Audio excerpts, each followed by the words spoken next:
You really think a girl like you owns a car like this? That's what Officer Chad Miller said before slamming 18-year-old Alina Brooks against the hood of her own Lexus in broad daylight. He didn't ask for her name. He didn't read the registration. He just looked at her, black, young, confident, and decided she didn't belong. But what he didn't know. She did belong. She had the title. She had the truth. And she had a name that would flip the entire power dynamic on its head, Brooks. As in, daughter of the state district attorney. What started as a routine stop became a national reckoning. This isn't just a story about paperwork and police. It's about dignity, bias, and the fight to stand in your truth, no matter who tries to take it away. If you believe her voice matters, drop a comment with your city and time. Like. Share. Subscribe. Because what happened to Alina isn't rare. But her response? It changed everything. It started on a sunlit Saturday in Atlanta, the kind of afternoon that made the concrete shimmer and the air hum with distant car horns.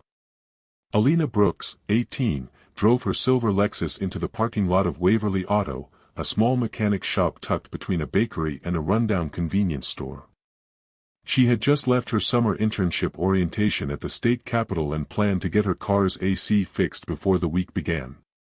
She parked neatly, stepped out in a black crop top and jeans, and pulled her title paperwork from her purse just in case. The moment her feet hit the asphalt, she felt it, the heat of more than just the sun. A patrol car, unmarked but unmistakably official, rolled up behind her. Officer Chad Miller stepped out, hands already resting near his belt. Mid-40s, buzz cut, eyes hidden behind tinted aviators. His walk was slow, authoritative, already convinced of something. "You in a rush, sweetheart," he said, voice sugary and sharp. Alina blinked.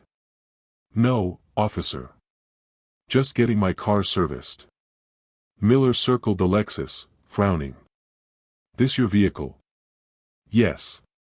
"Is there a problem?" "You tell me," he said, tapping the hood with the back of his hand. "Pretty car. Real clean. Doesn't quite match your vibe." Alina's stomach tightened. She reached into her bag again, slower this time, pulling out the folded title and registration. "I have paperwork if that's what you're asking." But Miller didn't wait. He stepped forward, seized her wrist, and slammed her against the hood with enough force to make her drop the paper. It fluttered to the pavement like confetti at a funeral. "What are you doing?" she gasped, pain flaring through her shoulder. "Probable cause," he muttered. "We've had reports of stolen vehicles in this area. You match the description."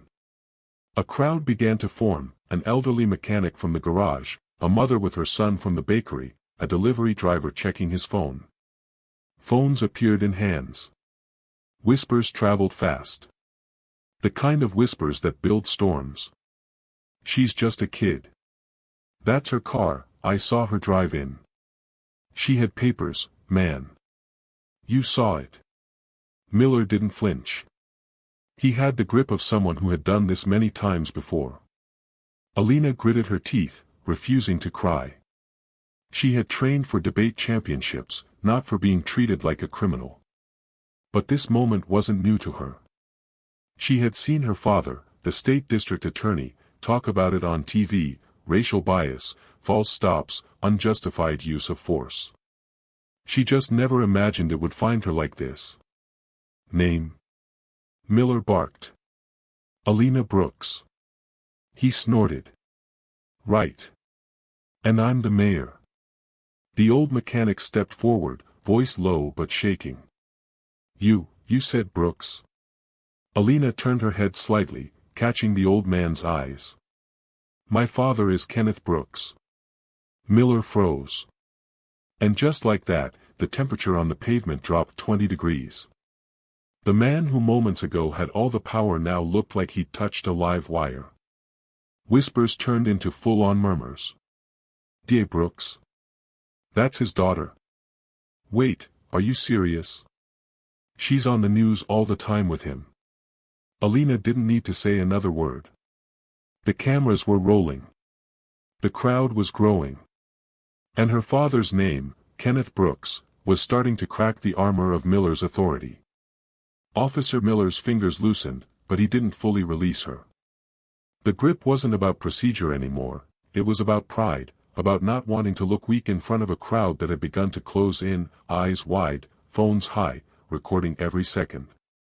One wrong move now and the entire city would see him fold. He looked down at the registration on the pavement, the corner still fluttering in the breeze.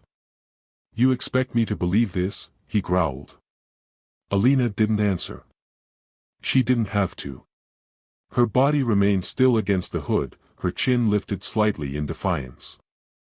Across the street, a middle-aged black woman, arms crossed, standing beside a produce truck, shouted, "Read the damn name on the paper." "That's the DA's girl, you idiot." The mechanic bent over and picked up the paperwork, handing it gently to Miller without a word. He looked down at the name on the title, Alina Kennedy Brooks. The date. The VIN. The signature from the dealership. Everything lined up.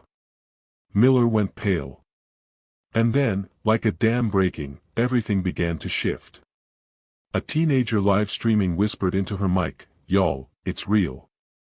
That cop just slammed the DA's daughter against her own car." The chat exploded with shocked emojis, capital letters, and disbelief. Miller glanced at the growing crowd and did what bullies often do when exposed, he doubled down. "Still need to confirm it. People lie all the time," he said, voice strained. But that's when a new figure stepped onto the scene, lean, gray suit, no tie, calm fury in his eyes. Kenneth Brooks had been on his way to a lunch meeting downtown when his phone began buzzing. 20 missed calls, 3 videos already forwarded to his office line, and a location pin from Alina's phone. He didn't need details. He drove like a bullet. The crowd parted for him instinctively, the way people do when power enters a room silently. "Get your hands off my daughter," he said coldly.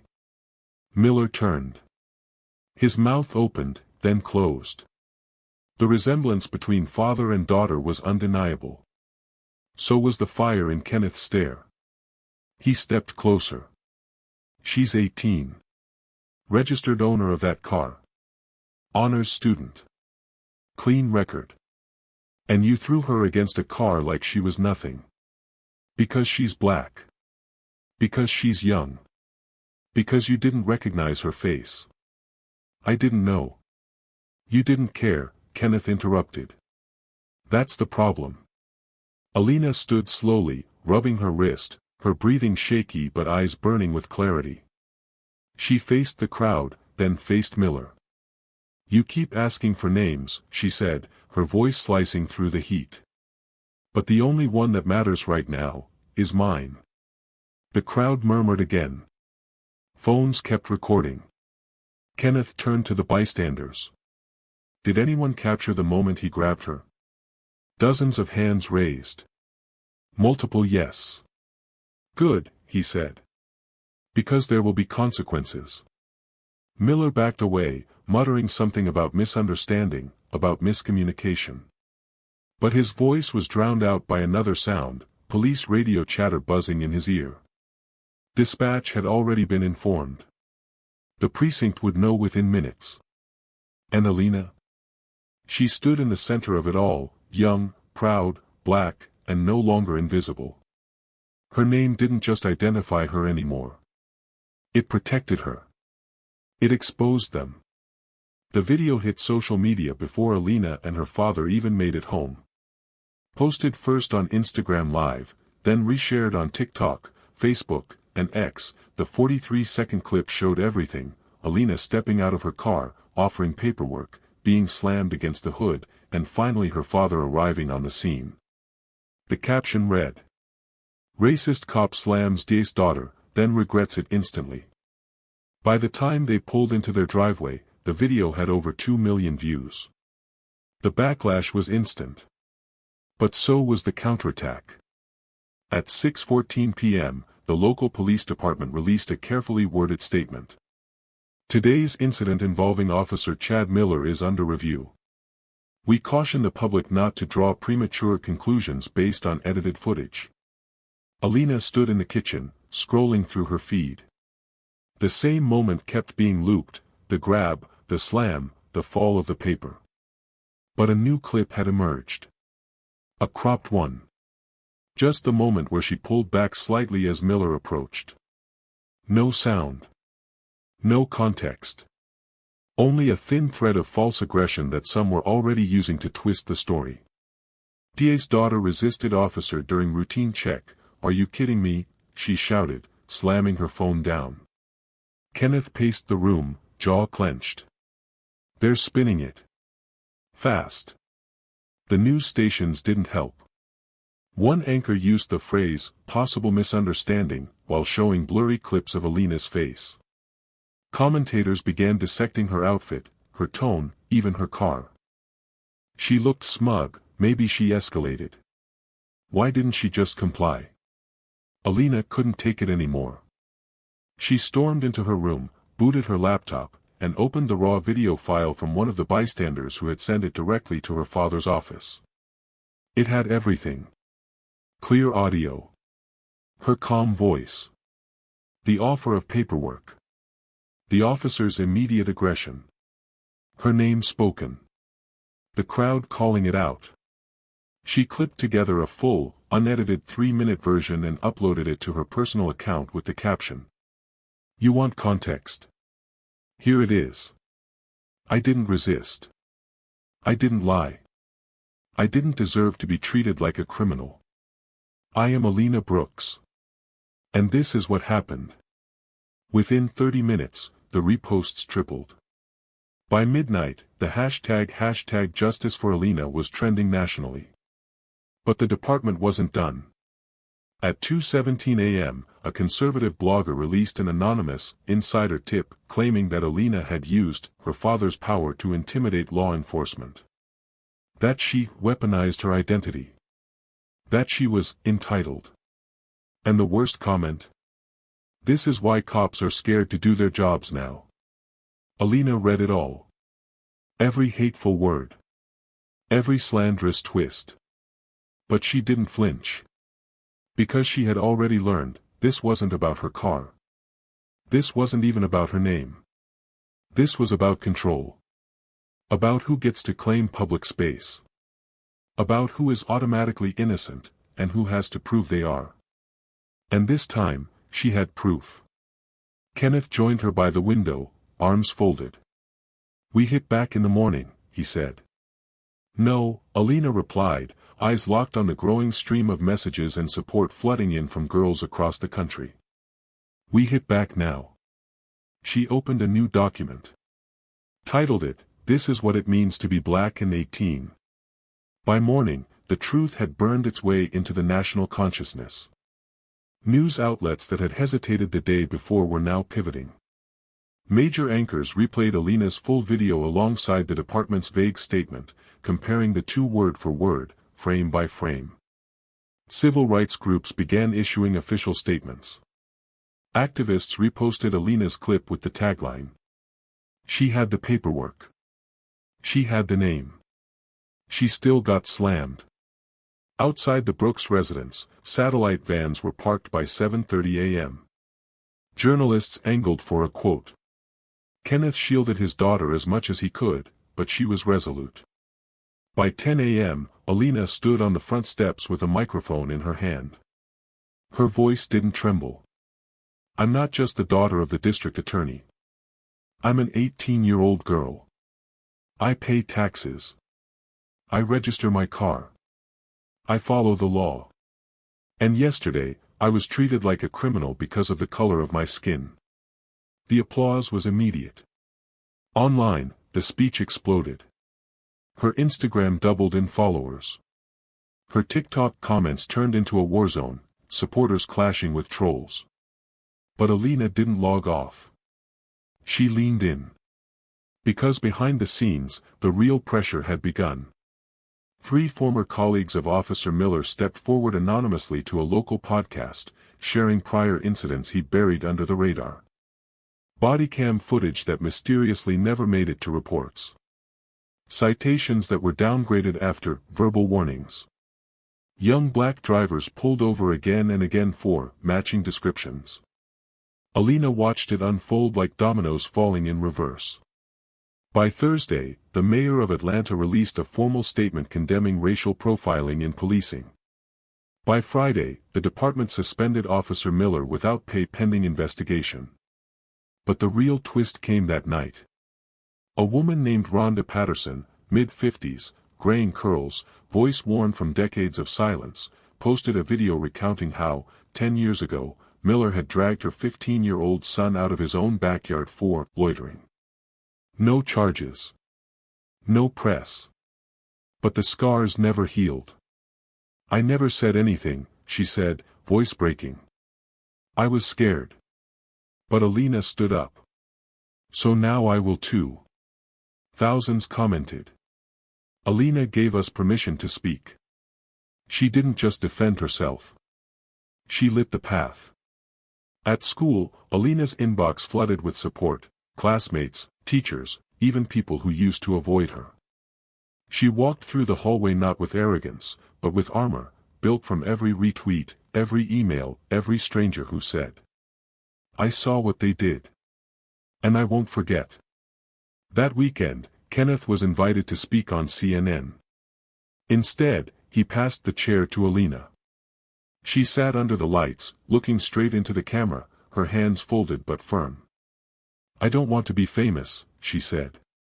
"I want to be safe." The interviewer paused, visibly moved. "What do you want to tell the officer who hurt you?"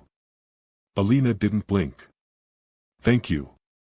You reminded the world that paperwork, education, and bloodline still aren't enough to protect a black girl in America. But also this, next time you reach for your cuffs, remember my name." The clip went viral again. Politicians quoted her. Celebrities reposted her. Schools invited her. And somewhere inside the walls of the Atlanta PD, a storm was brewing that could no longer be ignored. Because the story wasn't just hers anymore. It was everyone's. 2 weeks later, a press conference was called at City Hall. It wasn't a routine affair. The podium was flanked by flags, the mayor, the police chief, and an unusually large crowd of reporters. The air was thick with anticipation. Officer Chad Miller had been officially terminated. The investigation concluded what the world already knew, that his use of force was unjustified, that Alina's paperwork was in hand, and that his actions were rooted not in threat, but in bias. But that wasn't the only announcement. Mayor Langston, a black woman who had once been stopped in her own neighborhood while jogging, stepped forward. "We are launching the Alina Initiative," she said. "A citywide policy mandating implicit bias and accountability training for all officers, beginning next quarter." Alina watched from home, her mother gripping her hand, Kenneth standing behind them in silence. Her face was still healing, there was a bruise beneath her collarbone where the edge of the hood had struck her, but her voice was stronger than ever. Later that day, she was invited to speak at Spelman College. The auditorium was filled with young black women, law students, artists, nurses, programmers, every one of them holding a piece of what Alina now represented. She stepped up to the podium in a navy blue blazer, her curls pinned back, a thin gold necklace catching the stage lights. "I was thrown against a car that had my name on it," she began, "because someone looked at me and saw a threat, not a person." She paused, breathing. "But I've learned something, your name matters. Your story matters. Not because of who your father is. Not because of what car you drive. But because you exist. And that is enough to demand dignity." Thunderous applause. But the most powerful moment came afterward. As the crowd filed out, a girl no older than 10 approached the stage. She held a toy car in her hand and a folded slip of paper. On it was scribbled, title, "Belongs to me." Alina knelt down, tears springing to her eyes. "What's your name, baby?" The girl smiled. "Soraya." Alina placed the slip gently in her pocket. Zariah, don't ever let anyone tell you you don't belong in your own life. That night, Alina posted one last video. No edits. No music. Just her face, calm and sure. I don't need revenge. I need change. I don't want to be the last girl this happens to, I want to be the last one who had to prove she didn't deserve it. Within minutes, the comments poured in. You're not alone. We see you. We believe you. We got you. Across the country, schools held forums. Officers in other departments were put on notice. National organizations called for broader investigations into routine stops of black youth. And in Atlanta, a city that had watched one of its own fall and rise again, murals began to appear. One of them, painted just blocks from Waverly Auto, showed a black girl standing tall beside her car, one hand holding keys, the other gripping a folded title. In bold white letters across the brick. She belonged. She fought. She won. Alina Brooks had walked into a mechanic shop to fix her AC.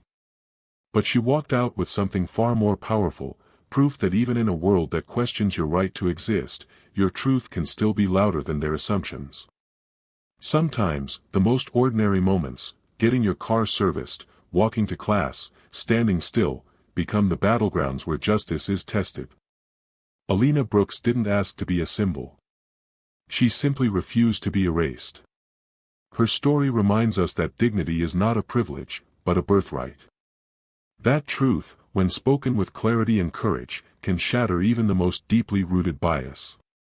And that sometimes, the most powerful protests are silent, grounded, and documented.